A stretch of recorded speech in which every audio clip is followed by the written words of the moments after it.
All right, we are all set. Thank you, Annette. Good morning, everyone. Welcome to the Administration Committee meeting. I'll call this meeting to order. And Jennifer, if you'd call the roll, please. Curran, I am present via Zoom, Niles Township. Meeks is absent. Volrath, Zoom from Coloma Township. Warfel. Present via Zoom, Royalton Township. Mr. Chair, you have 3 present. Okay, thank you. Next item is approval of the minutes from May 27th of 2021. I'll move. I'll second. Okay, thank you. Is there any discussion? Okay, hearing no discussion, Jennifer, would you call the roll, please? Curran, Yes? Meeks is absent. Volrath, Yes. Warfel. Yes. You have 3 yeas. Great. Thank you, Jennifer.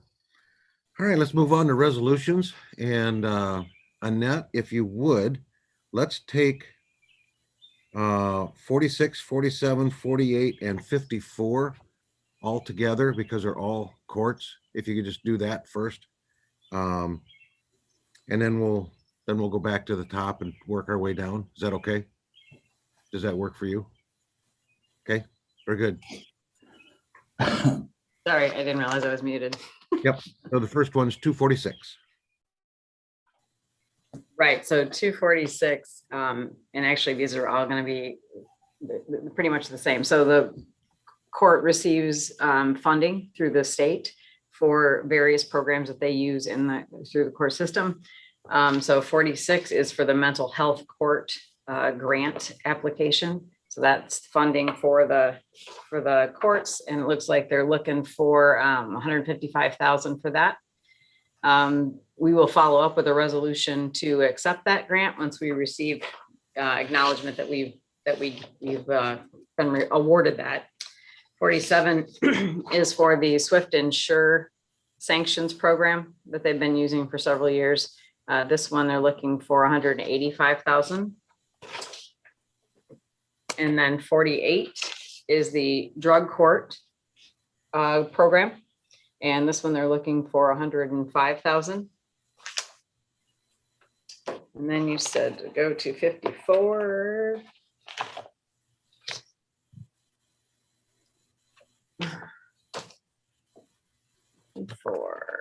And I don't have that one in front of me. That was for yeah, there it is. Okay. So we did get money, but when they give it, sometimes they can take it away. And so we received an award of $40,000, and this was for the drug court award for last time. The state has reallocated $5,000 of that, and so because we accepted it in the amount of 40, we have to do an amendment to adjust the amount down to 35,000. And so this is just to authorize the chair to execute that amendment to that contract. Okay, I was just kind of curious, why'd they take away the 5,000? What was the reasoning?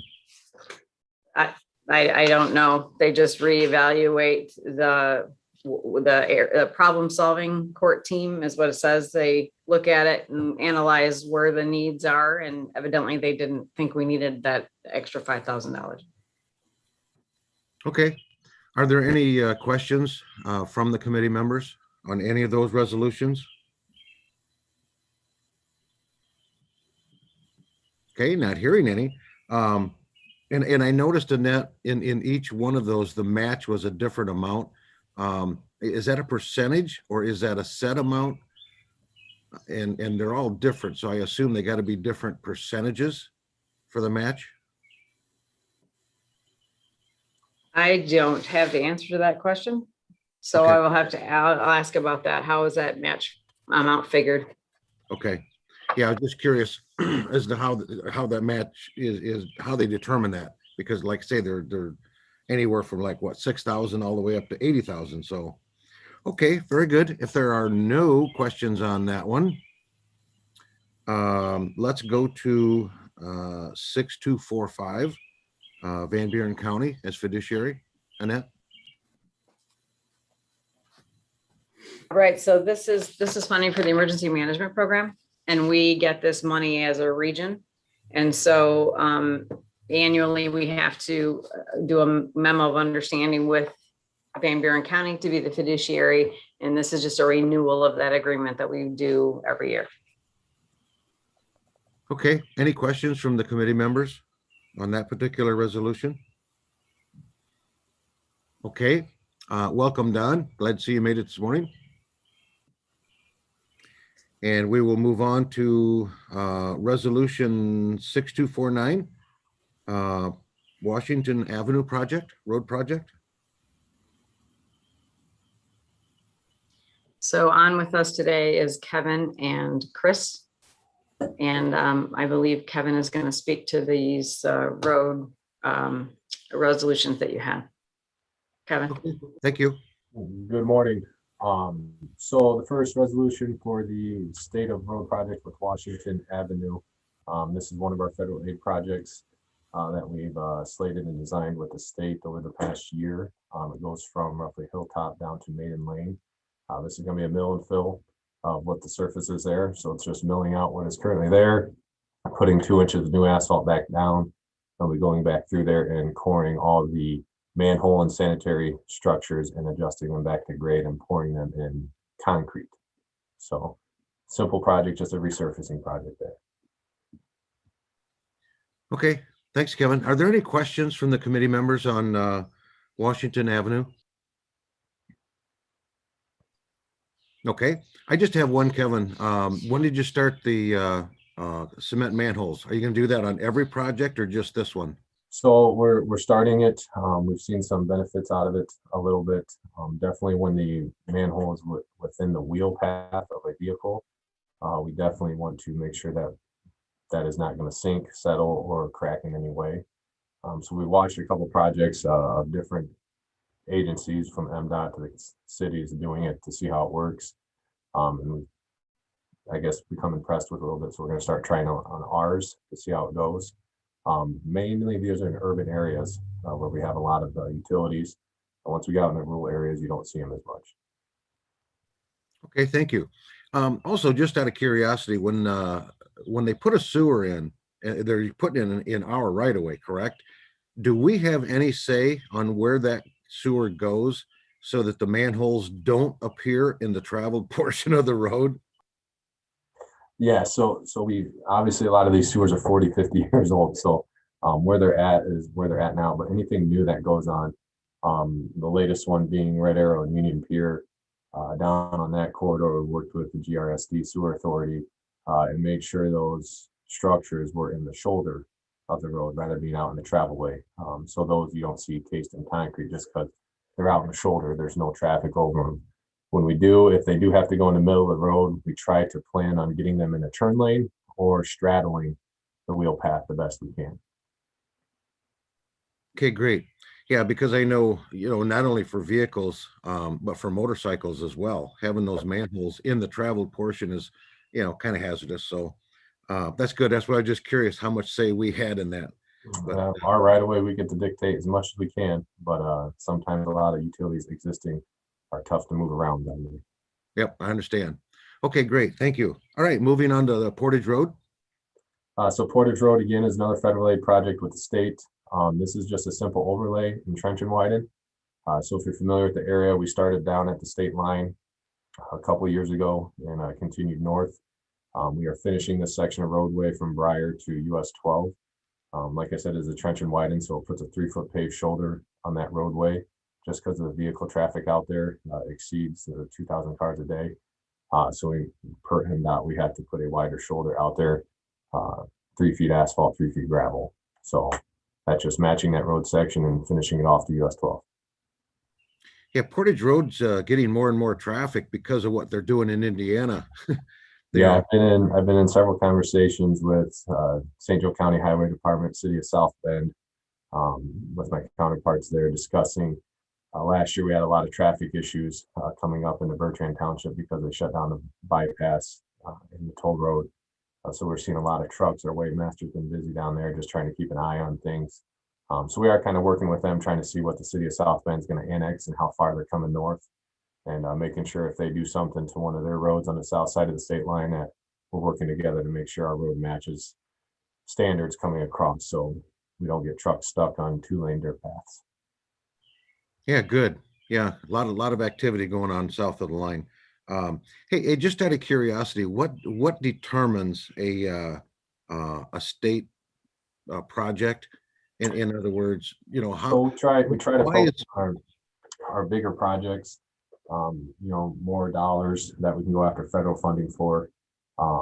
We decided it goes in three-year increments. So every 3 years we get together, select our federal roads for the next 3 years that we can fund based on the estimated funding levels. And we'll go through mainly our top priority roads, the Red Arrows, the Clevelands, the Napiers, those heavy duty roads that we know are going to be costly. We try to supplement with federal funding to help ease that and get that done faster. okay, what's the criteria? In other words, how did you pick Portage Road and Washington Avenue? So these actually come back from 3 years ago when Brian Barrett was here. He'll go through and look at pacer rating, condition of the road, road classification, whether it's a major arterial, minor arterial, what its location and condition, obviously, and if it is federal aid eligible. So it has to be an all-season road to be federal aid eligible to do that. So when he goes through that, we submit project applications to the MPO where we are, and then it gets graded from the MPO based, on numbers, what its ADT condition, what fixed type, all that things that it goes into that gets scored, and then they get selected of what's going to get funded out of that MPO. So when we go through and select it, we're looking at ADT, condition of road, location, classification, and making our determination that way. Okay, thanks for that explanation. Can I ask a question on that? Yes, Chair? ma'am, right ahead. Do we have an ongoing list then of those projects? I'm just thinking of if this federal infrastructure package goes through and there's more projects that could be funded, are we prepared with other projects that could come down the pike? So this year's the tip cycle. So here in the next month, we'll be meeting as these MPOs and selecting the next 3 years of projects to go to handle that based on what we know. So those will be selected on what the funding allocations are now. But then what we do is we create an illustrative list of projects that may not get selected, but they're there. We'll put those on a list. So like Washington is a prime example of that. We brought Washington off our illustrative list because one of our projects was reduced in scope. So we had extra money there. So we brought Washington up a year off the illustrative list to do so. So when we create that 3-year list this year, I'll create an illustrative list of projects that we want to do, but can't be funded in case additional funding does come up.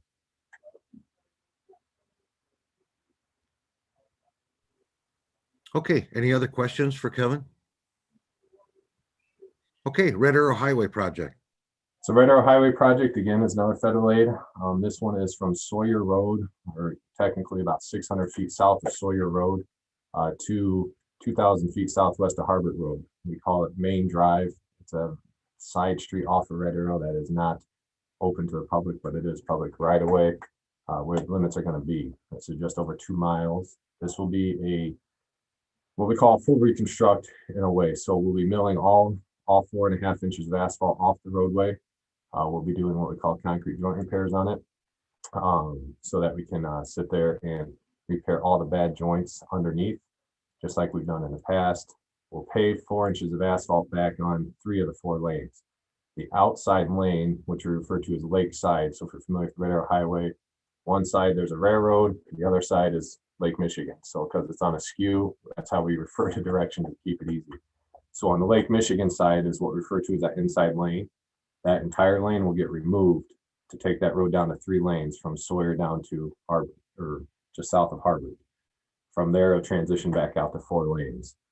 There's about a 1,200 foot section of this between Harbert Road and Prairie Road, which is kind of what we refer to as the urbanized area with the businesses and pedestrians and stuff. That will be a full reconstruct, meaning they'll tear it all out, even this concrete. We're going to put new drainage structures, new drain pipe in, regrade the road so we get proper drainage, and then pave it all back as 3 lanes with curb and gutter.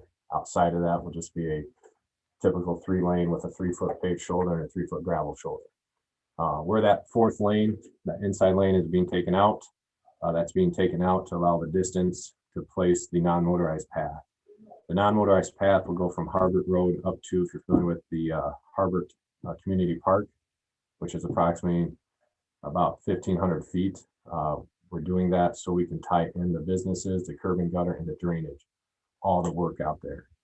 Outside of that, it'll be graded, but it'll be grass when we go back. So if Parks Department comes in and wants to continue the master plan for the Radio Lineal project, all they really have to do is put gravel down, grade it, pave it, done. There won't be any significant changes because we'll already have the slope and grade already there. So that's our big project for this year. Okay, any questions for Kevin on that project? Kevin, I appreciate. I was gonna say, I got those pictures so I can share. The only problem is this was sent in a format where I could not enlarge it. And I can hardly read anything on there. So it really didn't make a whole lot of sense to me. Are you familiar with the PowerPoint program? Yeah, that was presented to us earlier in May. I'm assuming that this is it. I'd have to look back. I'm not sure exactly what it is, but I did pull this up. If you're able to see my screen, all right. This is an old corridor study that was done years ago on Red Arrow Highway when we started the construction phase. So this just shows a basic image of what the conceptual idea is out there. So this is Prairie Road and Red Arrow and Harbor area. This is that urban area that we refer to. You can see your 3 lanes in there with a little bit of paved shoulder and your curb and gutter in there. This is just very high level to get the idea of what's going on out there. What you have, Jim, what was sent out is the actual plans for that roadway. So which gets down into the detail of what it is. So this starts down here, like I said, at that main drive. This is on the south end of the project, 2,000 feet south of Harbert. A little bit further this way is the Cherry Beach culvert down in that area. But this is where it transitions from 3 lanes back out to 4 and how it transition going into there. And as you can see, this is your 3-lane section with your paved shoulder. And as we get up here to the intersection, this is Harbert Road. You can see there's a big change in Harbert Road, how this lays out. Currently, Harbert Road kind of runs straight across, making it a very large intersection, a very skewed intersection, a lot of conflict points for traffic moving in and out of there. There's a lot of difficult movements to get all the way across Red Arrow without having any impacts, just because of how big it is. So what we did is we turned these intersections into 90-degree intersections, which is what we always try to do, perpendicular to the center line of the roadway. So this is what you can see. They'll have to stop here, come out into the turn lane, and then continue their movement on the Harbert Road headed east. So we had a lot of positive reviews out of this when we were meeting with the public, discussing the changes that were going to happen. A lot of people seemed in favor of this after showing them that. But this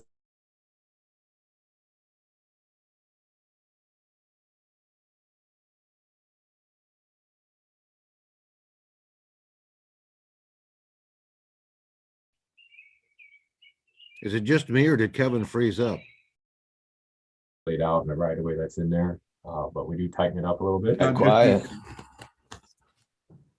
You guys still hear me all right?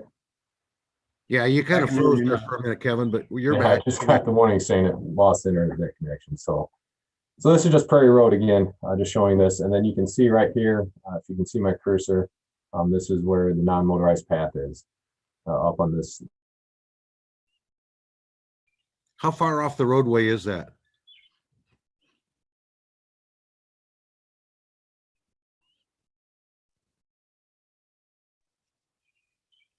Yeah, I think Kevin froze up again. When you get back, Kevin, how far off the road is the non-motorized trail?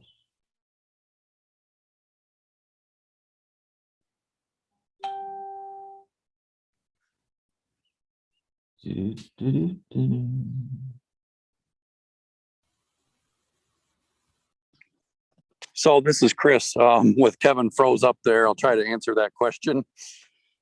Thanks, It Chris. looks like it varies where there's curb. It gets fairly close to the curb, and where there isn't curb, it gets to about 10 feet away from the edge of the road. That's probably the most though. All right. Can you hear me Okay. now? Yeah, you're back, Kevin. I should, must be losing internet connection out here at the road department, so. So that's Okay, kind of, then through that area, is the speed limit reduced or is it still 55 through there? it will still be 55 through there. So what our plan is, just like Red Arrow and Union Pier, once we get this corridor built, this design is set for a natural traffic calming, meaning it's making the corridor tighter, making a standard driver a little bit more, I'll say, uncomfortable to travel at a high speed of, high speed through there. So they'll naturally slow down. Once we get this built, we'll go back in, we'll give it probably all winter, and next year summertime, go back in there and request to do a speed study to drop it down to probably the lowest we'll get will be 45. Okay, very good. Any other questions from the committee members? Okay, now we're supposed to sit down and talk to the Chickaming Township folks. I think about this stretch. I guess my question is, why are we sitting down and talking to them? If this is already decided, what are we talking about? And I'll defer to Brian. Brian, if you want to answer that, that's fine. It looks like Kevin's froze again. Looks like Brian's froze too. Hey, This is Chris again, then I'll pinch hit. you moving? Let's see if I'm we- moving. We are wanting to talk to Chickaming and New Buffalo Township and others for that matter about the entire corridor. We know that they have been supportive of this 3-lane section that we're talking about here already, though, so that really isn't in question. Okay, is that the main topic, Chris? Is just the road diet? That's all? The talks that we have planned for the end of the month to start actually at the end of the month, we know it won't end there, are to talk about the entire corridor. Okay, then I guess I would suggest that the Board of Commissioners be brought up to speed on that at some point in time. We had a presentation from the previous department heads from probably 2 years ago. And it was, I won't say controversial, but it was not unanimously well received. And what I've noticed since then is that as we do these in these sections, that we're working with the local township and local villages and getting their support and not bringing it back to the county commissioners. And I think it's because the county commissioners were not unanimous in approving that design. And that was for the whole project. So it kind of looks like the road department went around us. And, if that's the case, okay, so be it.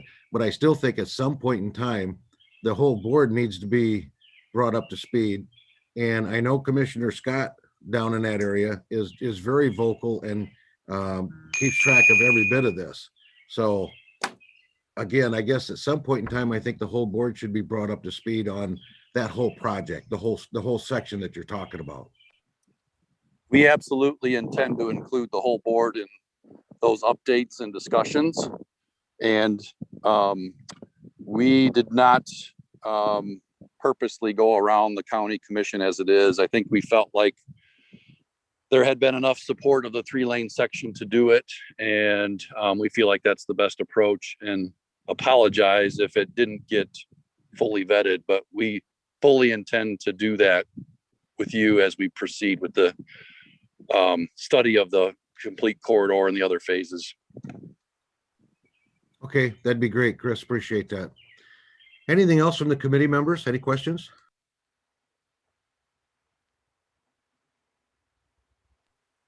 Okay, then we'll move on to the bridge projects. Is Kevin? Yeah, Kevin, you're back. Are you with us? I'm still here. So yeah, next is the Napier and Walton Road Bridge projects. These are our big bridge rehabs for this year and next year. We're going to start with the Napier Bridge first, just because of its high high traffic and what's going on with Langley Avenue right there. We kind of want to get this done and over with and out of the way. This is just a bridge rehab. They'll be going underneath it, fixing some of the beams, doing partial painting underneath it, correcting a lot of things. And then they'll be moving up top, correcting any cracked concrete that's up top, fixing the sidewalk a little bit, just getting a lot of patching done, getting it back up to par. And then what we'll do is an entire epoxy overlay on these structures. So it's kind of like a seal coat, but it's a lot different. But it just puts that protective layer over it for a new wearing course. And just gets it back up to par. Along with that contract is the Walton Road Bridge down in Buchanan area, which is a little bit different. They're doing a lot more work underneath it and a lot less work on top of it because the surface of it's still in good condition. The biggest thing we're doing on the surface is we're going to add roughly a foot of concrete to the sidewalk that's on the surface to get it out to roughly 5 feet to get us, as a pedestrian walkway, a certified pedestrian walkway across that bridge, and improve the lights on it, and then also just do a lot of water work down there around the piers. Both these projects, Napier, like I said, will start this year. Walton Road won't start till spring of next year, just because of the timing of everything and making sure that we can get them done. Plus, we have time limits when we can work in the water and when we can't. So we just pushed it to spring of 2022 to start that. Okay, and since you said these both go over the St. Joe River, then Napier is one right there by the hospital, correct? Correct. And then Walton is the one really just outside the Buchanan city limits, correct? Correct. It's kind of a small bridge, but it's nevertheless a bridge. Quite expensive. Okay, great. Thanks, Kevin. Yep. Any questions? This is Don. I have a question for him about the bridge. Yep. I've known that bridge has had problems for many years, especially the beams. Yep. Is at some point where the bridge is going to be replaced, and I kind of like the idea of extending that sidewalk. But I kind of thought when you're going to do that bridge that it's going to replace it. It's not been replaced. You're going to repair it, basically. Yes, this is going to be rehabbed and repaired for so have another life cycle increase of 25 to 30 years put onto this bridge. Yeah, well, like I said, that bridge has had some problems for many years, so that I know of. Yeah, we've been underneath there and replaced the bearings a couple times. I know our crews have gone out there and literally taken 40-ton jacks and just straighten them out, which is typical maintenance on them. But this time we're going in and replacing all that and getting it back up to par for the next, like I said, 30 years.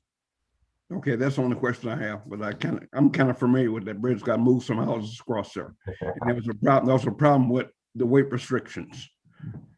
Okay, well, that's it. Thank you. It should be able to handle all legal loads coming across it. Yeah. Okay, and Kevin, Napier is going to be this year. Walton will be next year.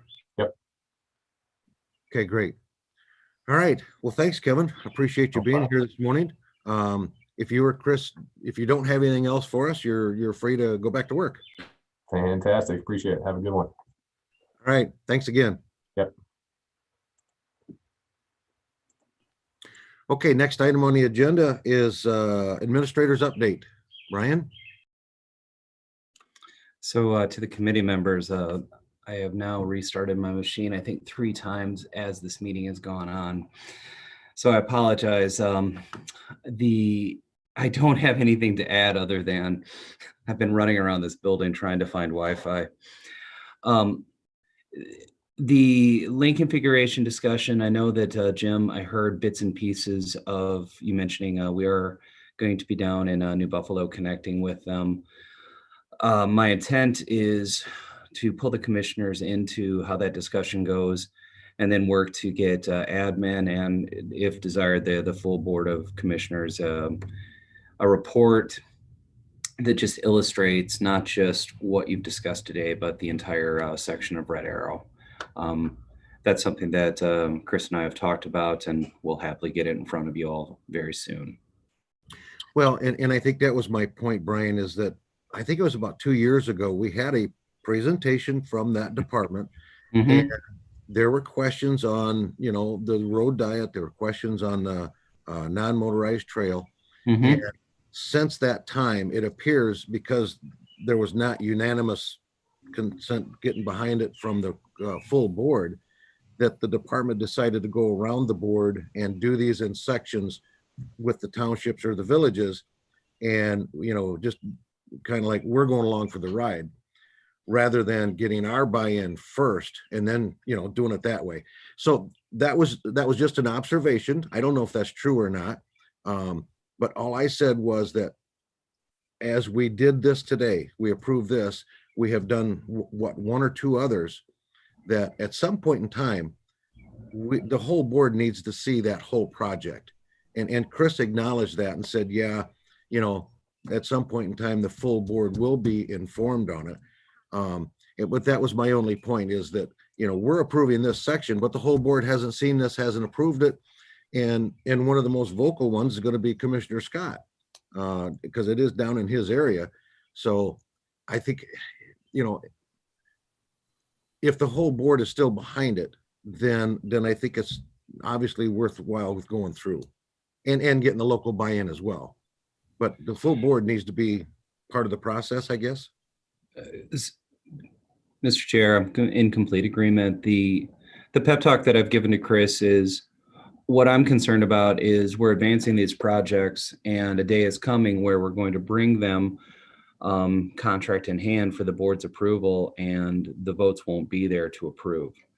That's the direction that I'm concerned that we may be heading, and I'm in agreement, and I'll make sure that we have a presentation to the full board so that we can get the uncomfortable conversations underway. Okay. And be honest with you, Brian, I'm one of those that the non-motorized trail, you heard me ask Kevin about the speed limit, because Indiana learned that lesson the hard way. They went ahead and did their non-motorized trails adjacent to their highways that have a 55-mile-an-hour speed limit, and they were killing people. And you talk to any traffic engineer, and they're going to tell you 35 miles an hour is the tipping point. That you get over 35 miles per hour, it's dangerous for those bicyclists, walkers, whoever, to be that close to the traveled portion of the roadway when they're doing 55. And so I'm one of those that every time I see a design like that, that has that adjacent to the highway and the speed limit is 55, I'm opposed to it. And that's the only reason why, because it's unsafe. People are going to get killed. Marcy Hamilton with Southwest Michigan Planning Commission gave a presentation to us about putting the non-motorized trail between US 12 and the Amtrak tracks from the state line coming into New Buffalo. And I asked her, I said, how far off the railroad tracks is that trail? And she said about 50 feet. And I said, Marcy, go stand 50 feet off those tracks when that Amtrak train comes by you at 100 miles an hour. And I said, you don't want to be there. And I said, it's dangerous. It's not safe. And I wouldn't want to be, a mom pushing a kid in a stroller when that Amtrak comes by and blows up debris. So, those are just, whether they do it or not is another matter. But having the full support of the board and doing it anyway is a different matter as well. So I just think we ought to be in the loop, not just our committee. If I could add, Mr. Chair. Yes, ma'am. There is, the liability issue that you're mentioning, as well, that we all need to take into account, the liability and the maintenance of it. Who's going to maintain all this? Are each individual township or city or whatever going to do that? I know there's plans for those things, but we need to make sure that we're all in agreement on those. Yeah, I agree. And Brian, the conversation prior to this has been really that we were going to take care of things because I think it was the thinking that it's part of the county's master trail plan to connect all our parks together. So since it's ours, we're going to maintain it. Well, I personally disagreed with that. I said we should do the same thing that the state does. The state of Michigan says, I'll give you the property, but you're going to maintain it. And they have to sign an agreement to do that. Because as we keep adding miles and miles, somebody's got to maintain it, and there's a cost associated with that. We've got a bike trail around Pawpaw Lake, and the communities take care of it as best they can. And I mean, it's not well taken care of, but it's pretty good. You can get around about 8 or 10 miles around the lake, which is nice. Without getting killed. Nothing's 55 miles an hour anywhere. Mr. Chair, I guess the bigger picture is we've got Red Arrow to the south, but then we've got 63 Blue Star to the north. And conversations are underway across the county about trail development. And we have community members, we have local units of government that are pushing for these projects, and yet we don't have a standard practice. We don't have a procedure for the acceptance of trails. We don't have an accepted procedure for the funding of the maintenance of trails. So at the staff level, we recognize that a day is coming real fast where I'm concerned that we'll be bringing a contract and that the votes aren't going to be there, and we're going to then be scrambling to figure out what to do. So, Sarah, you're completely right. Engaging the full board in a discussion about what they want to do with these trails makes a ton of sense. Our plan is beginning July 1, you all will be back in person. We've got a couple of topics for committee of the whole that will be in early and mid-July, but I would think that this is one that we could definitely get onto an agenda and start the conversations. The upside is with rescue funds, the county is going to be more flush with cash than we've been. And then the local units are also in the same position. So I think it's a good time to be having these conversations. But sir, I completely understand your point that we've got a department that continues working to build these things, and we've got some on the board that are feeling very much out of the loop. Yeah, I would agree, Brian. So that would be helpful. Yep, no problem. Okay. Anything else, Brian? Do you have anything else for us? No. Okay. Do the committee members have any questions of Brian at this point? Then we'll Mr. Chair, I apologize. We do have one other discussion item, and it relates to that July 1 back in person plan. If you're comfortable, I was hoping to spend a few minutes talking with this group about your expectations on how we continue to engage the public as we return to normal. And the simple question is Zoom or no Zoom? Will we continue providing the public with access to your meetings via some type of stream? We've been using YouTube. I know that Commissioner Meeks has talked about the importance of continuing to do that, but we're fast approaching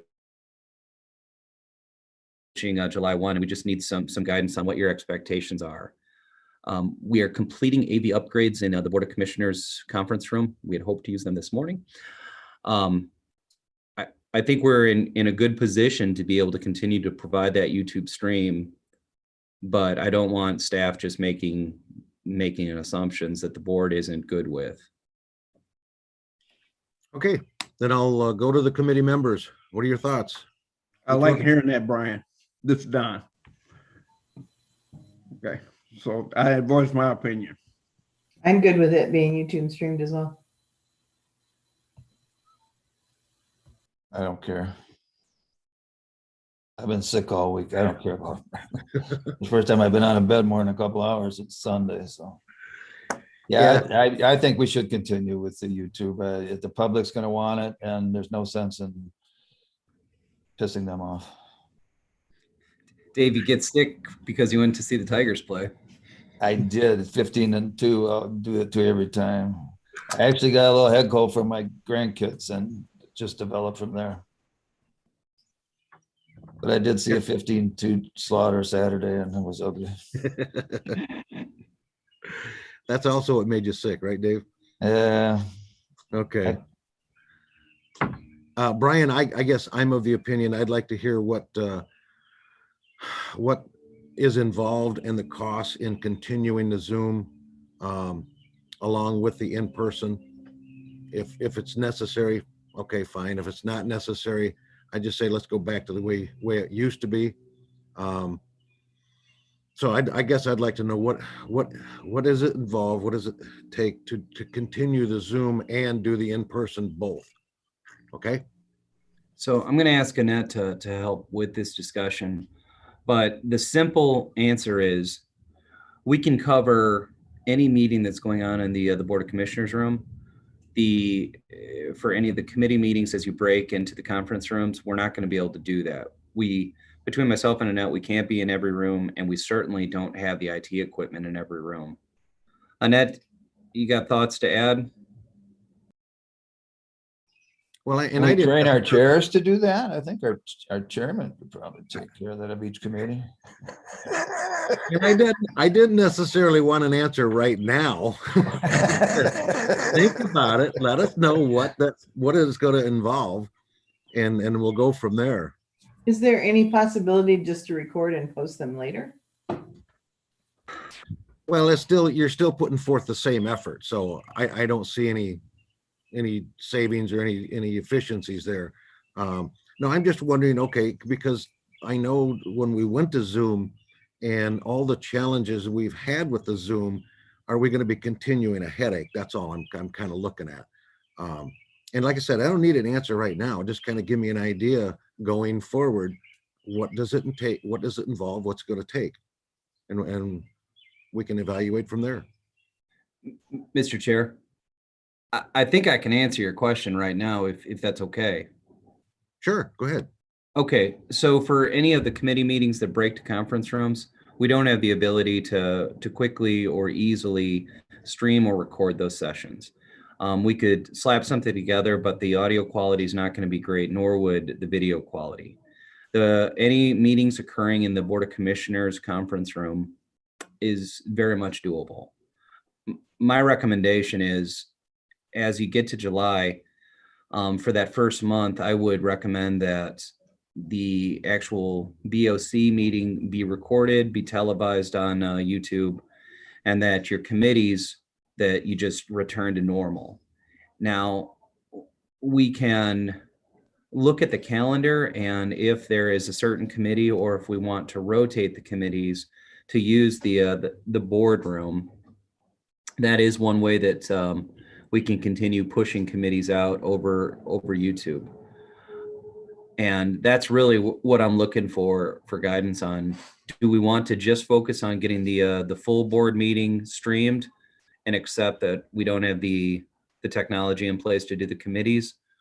Or alternatively, do we want to have a little bit of a round robin approach to the committees where on a monthly basis, each committee makes time in the Board of Commissioners room so it can be streamed? What's your pleasure? I guess my initial thoughts are to just concentrate on the Board of Commissioners room and maybe the Committee on Committees and Board of Commissioners.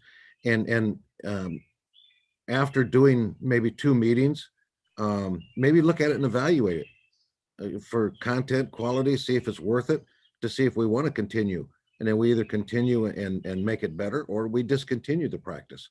And as far as the committees, the admin and PHSC and finance, for right now, if it's not capable, it's not capable. We stick with the conference room, and that's it.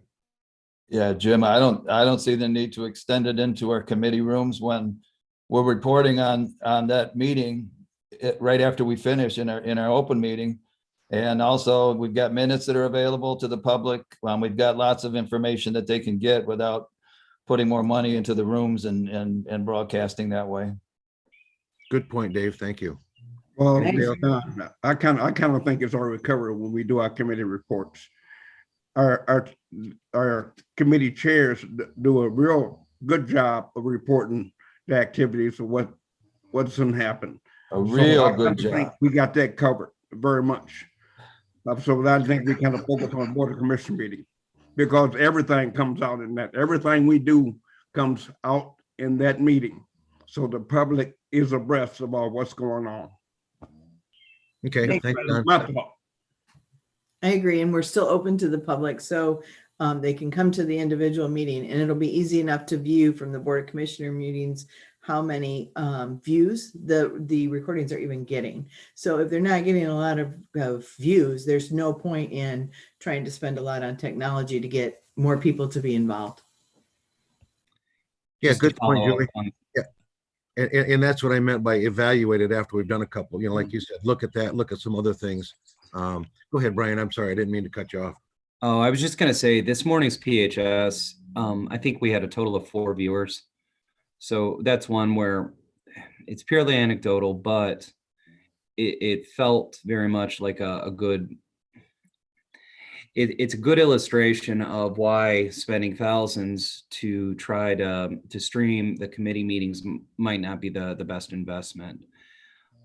We've got the Board of Commissioners conference room set up to have much higher quality audio, higher quality video, and I think it makes sense to continue the practice. But trying to accommodate all of the conference rooms, I'm not sure it makes a lot of sense. Okay, you pretty much have our consensus then, Brian. You know where we're coming from, correct? Yes, sir. Okay, very good. Anything else on that topic? This is purely a rumor, but there is some chatter out of Lansing that we may hear from the governor's office as early as today about the health restrictions potentially being ended earlier. If that occurs, we're on a glide path right now for July 1 reopening. I think that it makes sense just to keep that in place to allow staff time to get everything ready for that July 1.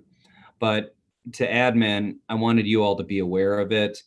You may get phone calls saying, well, if health orders are done prior to the end of June, should we reopen sooner?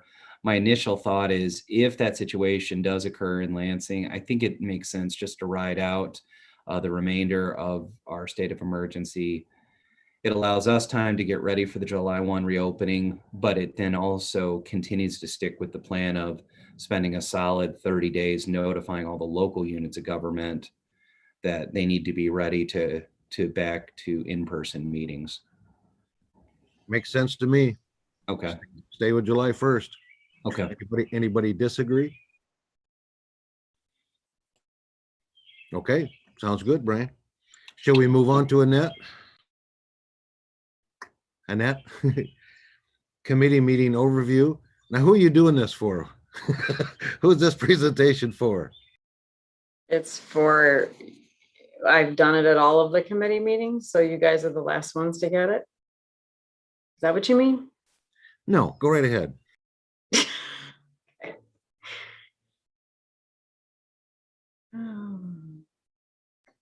Are you going to go over your PowerPoint presentation that you sent out?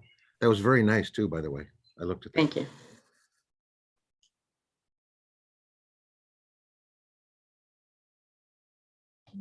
Remember, we have a meeting at 10:30. I will. So I've lost my other screen. Can you see the presentation? Is it up there yet? No. No, we see you. It's not. Oh, boy.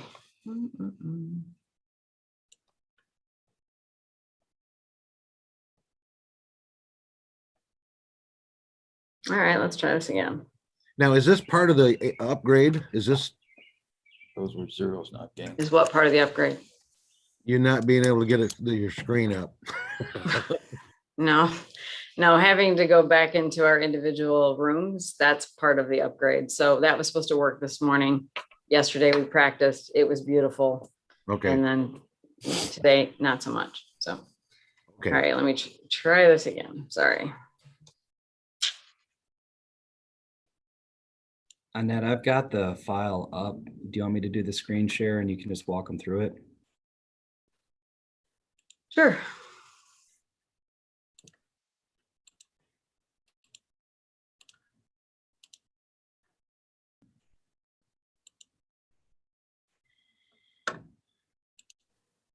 Okay.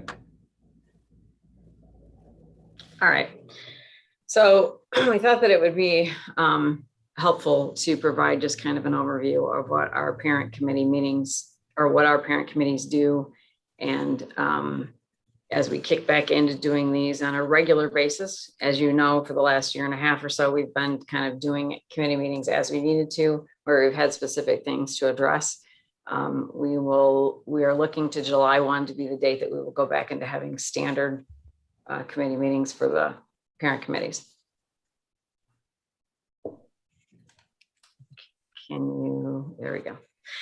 So each committee works with the county administrator to ensure that you're implementing and administrating the different policies that fall under your areas. And I will go through, as I go through these, I will be talking about the specific things that will come before the admin committee.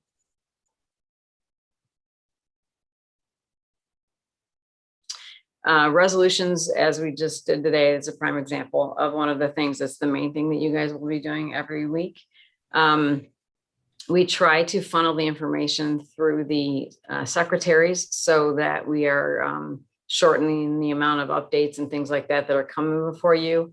If something is a pretty standard action that you've taken in the past or that you do every year, for example, these court applications for the funding for those specific types of programs. Those are just standard things. And so we funnel that information through the secretaries to try to go over those with you versus having somebody come in and do a review every single time they have to do a resolution. In the case of the night meetings, we do not hold the parent committee meetings usually, with the exception of when we have to have a specific item done. And those would be like bid openings at the finance committee. That would be the committee that usually meets the most on a night meeting. As per the bylaws, only one committee member signature is required to move something out of the committee from the committee level to the full board for action. And the vice chair people are selected on an annual basis. We're going to skip through finance. Brian, please. And then I think PHSC is next. You can review those, at your leisure. If you have any questions, let me know. But the administration committee advises the board on specific areas like law enforcement, emergency management, public safety, operations, animal control. So the items that we have listed here are specific departments. But Brian, if you can go to the next slide for me. But there's other outside agencies that also come and report to the administration committee.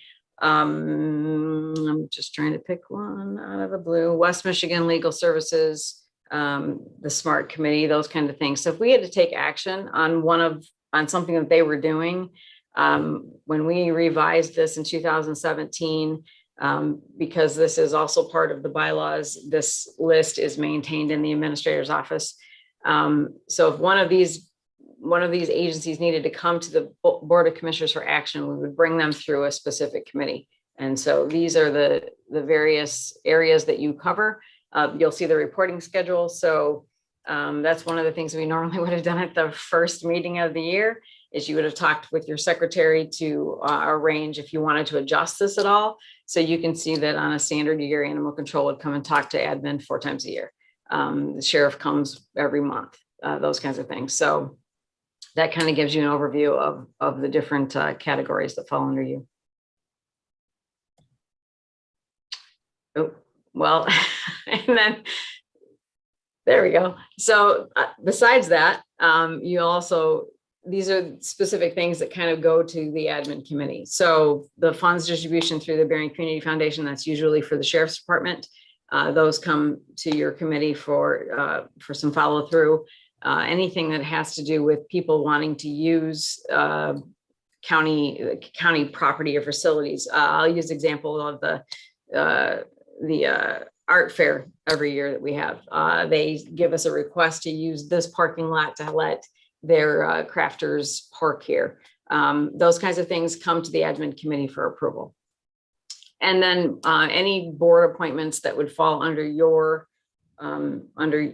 any of the departments or agencies from your committee, those would come to you first, and then you would either do a recommendation to the full board or not, and open that up to the public. The next one was going to be the committee of the whole meeting. So those are going to resume at some point in July. I don't have the specific date on that, but the intent of the committee of the whole meeting is for the administrator to provide information to the board as a whole. There's not action taken at that meeting, with the exception of approving the minutes from the previous meeting. and the requisition review. So normally I would have gone to the committee of the whole meeting in the morning and said, you saw the requisitions. Does anybody have any questions? And that would have been the time where we would have kind of answered those questions for you, because those move forward to the full board at the 10:30 meeting. And so that agenda is put together from the administrator's office, because, and it has to be flexible because certain topics might pop up that you need to have talked about that specific day. So the agenda is usually just, you do the requisition review, we approve the minutes, and then there's scheduled discussion. And then that discussion is brought up at the 8:35 time slot for those meetings. And then just as a wrap up, the committee meetings are held in this building on a standard Thursday anyway. And the administration is in the Otto Grau conference room.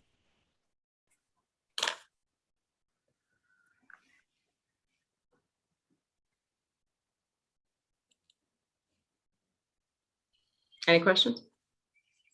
Any questions for Annette? Okay, thank you, Annette. Very nice. Nice presentation. Very informative. Okay, is there anything else for this committee? Okay, we'll do public comments then, Annette. Do we have any views? Anybody looking at all?